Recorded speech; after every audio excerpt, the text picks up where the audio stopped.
গতবারের চেয়ে বেচা কিনা কম, অনেক কম, কিন্তু মালের দাম গতবারের চেয়ে এবারে একটু বেশি, সামান্য কিছু বেশি।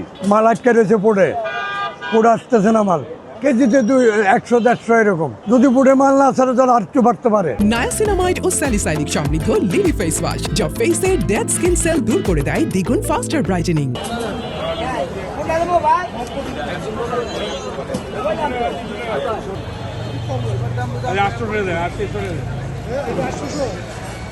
মোটামুটি ধরেন 15 থেকে 20% দাম বাড়ছে।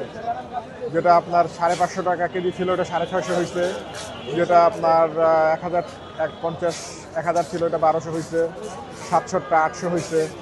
এখন ওনাদের সাথে তো আর আমরা এটা নিয়ে আর্গুমেন্টে যাই নাই, ওনারা বলছেন ওদের কেনা বেশি। এখন কেন বাড়ছে, সিন্ডিকেট আছে কিনা, এগুলো তো আমরা তো মানে বোঝার কথা না, থাকতে পারে অথবা আমরা নিজেরাও বাড়াইতে পারে। এত তো আর জাজ করা আমরা কিভাবে জাজ করবো, আমাদের তো প্রয়োজন আমরা কিনি।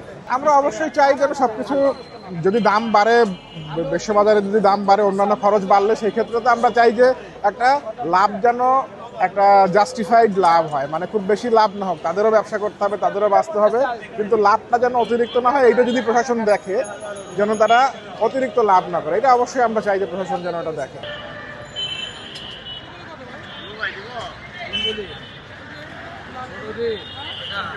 কোনে 200 টাকা দিতে পারে আপনি কত কয়টা চাই